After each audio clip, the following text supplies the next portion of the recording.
Far from the greatest movie I've ever seen, I found myself in many ways pretty surprised by this UFC biopic starring Dwayne "The Rock" Johnson. But I was not surprised that I was surprised, which may sound a bit weird to say, but it's definitely true. I didn't expect anything incredible from the Smashing Machine, but I expected to enjoy myself. From the single trailer of the film when I went to watch The Long Walk back in September, and which I reviewed just a couple of weeks ago, I anticipated this to be a little bit more drama-oriented than sport-oriented, and that was about it. It's essentially what I got, and I'm honestly kinda glad for that. So what's the most surprising thing about the Smashing Machine? Quite simply, The Rock himself. He actually puts on a really great performance. It's far from the stereotypical role he has been doing for what feels like a million years at this point, and it is something I relished in. Hell, with the little bit of hair he's got going on as Mark Kerr for most of the film, he somehow hardly even looks like The Rock, at least not to me. And that made the suspension of disbelief, so to speak, pretty solid. It was just funny when about 2/3 of the way in, maybe 3/4, I forget, they have him shave his head, and he immediately looks like The Rock and breaks the immersion. Very minor thing, but something I had to laugh at anyway. But man, the Mark Kerr performance, it's so good. Almost worth watching this just to see The Rock do a serious and legitimate character, and do so well.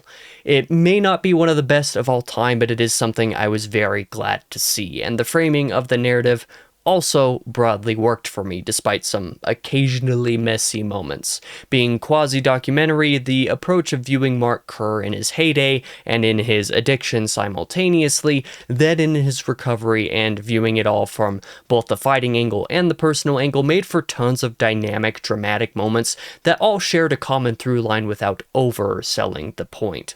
In fact, one of my critiques of the film is actually that there was no emphasis put on his rehabilitation, thus reducing a very real dramatic portion of the story. You just jump from one very well done emotional scene to the start of the uphill battle afterwards, and it makes for a weird kind of disconnect that I was a little disappointed by.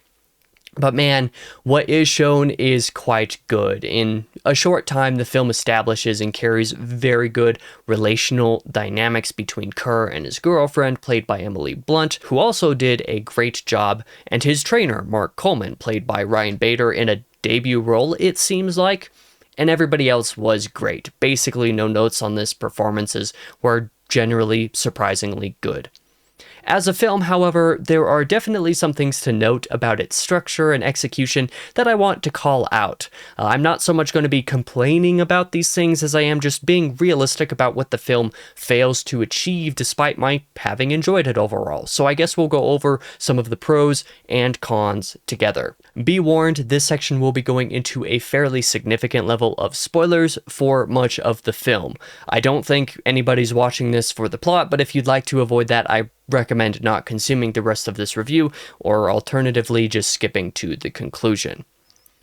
I think on the broader structure of the Smashing Machine, the opening and first act generally are the strongest part of the film when put together collectively. The development of Mark Kerr as this legendary fighter who never loses any matches effectively puts you on top of this mountain with the character. Being there with him, you really feel the denial that he feels when his first loss comes about. The rise and seeming fall of that mythical figure, all the while developing the clear opiate addiction the man suffered, made for a great start to the movie. I don't really have any complaints about this at all. Besides, from the opening sequence we get a very clear sense of the sound design, which is super meaty, and the musical score decisions of the movie, which were just, I don't know, they were super fitting. I wouldn't really like much of this music in any other context, but I liked it a lot here. Anyway, moving on to the second act, I appreciated the focus on Kerr's distress, both in the way he handled his loss and in the way his opiate addiction got worse, without straight up showing that process in explicit detail. It's more exemplified in the interactions he has with other people, particularly his girlfriend. Things are made explicitly clear without being so overwrought as to be ineffective, and it's great. Particularly his girlfriend's breakdown getting Coleman to come visit and Kerr's own breakdown, emotionally really hard-hitting, super effective scene, super effective moment, really impressive work. My major complaints with the second act, however, are actually kind of the same as the praises. Despite the well-done aspect of the addiction, there's not quite enough emphasis put on it. Though I appreciate that there's not too much detail, I also wish there was still more. The emotional moment packed some major punch, that is true, but it could have packed more punch, and the rehab aspect was all but completely glossed over in favor of watching Coleman's return to fighting unfold. I think there was a way both of these could have been cut between at once to watch both characters grow a bit, so really it's just a missed opportunity in my opinion. The third act is the part with the most problems. Kerr returning to fighting and getting the little training montage, so to speak, with it was awesome. Seeing him combat the addiction post-rehab, both by literally throwing away various stashes of the crap at various points, and by trying to defend himself with his pretty selfish girlfriend, all done quite well. The issue is the return to the championship that he lost in the first act. We get to see a form of return to glory with the potential for having to fight Coleman, causing some tension, before Kerr ultimately loses another fight before he has to fight Coleman. The way this whole sequence was handled was pretty subpar in my opinion, hugely underwhelming. I understand this is based on real events, so some of the drama involved in the fighting plot line wasn't super viable, but I think that another major opportunity was missed by not pursuing an active acceptance angle with Kerr. This would have really served to offset the denial he faced earlier, and relatedly, the other stages of grief shown both explicitly and implicitly throughout the rest of the Smashing Machine.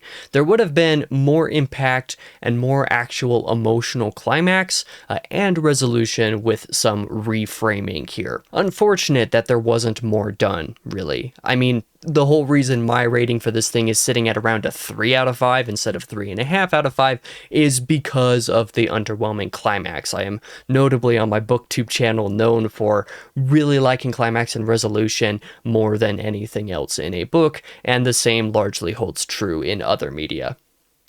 And to close off, one final little complaint that bothered me a lot.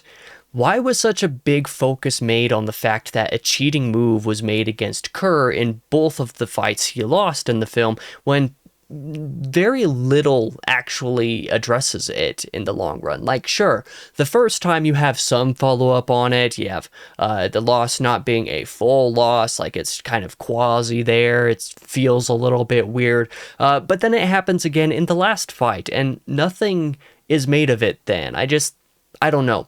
Something about it doesn't sit right with me. But it's not anything I think is super worth dwelling on in the end. Really, The Smashing Machine is just a good, enjoyable, dramatic biopic, and I thought it was totally worth watching for that.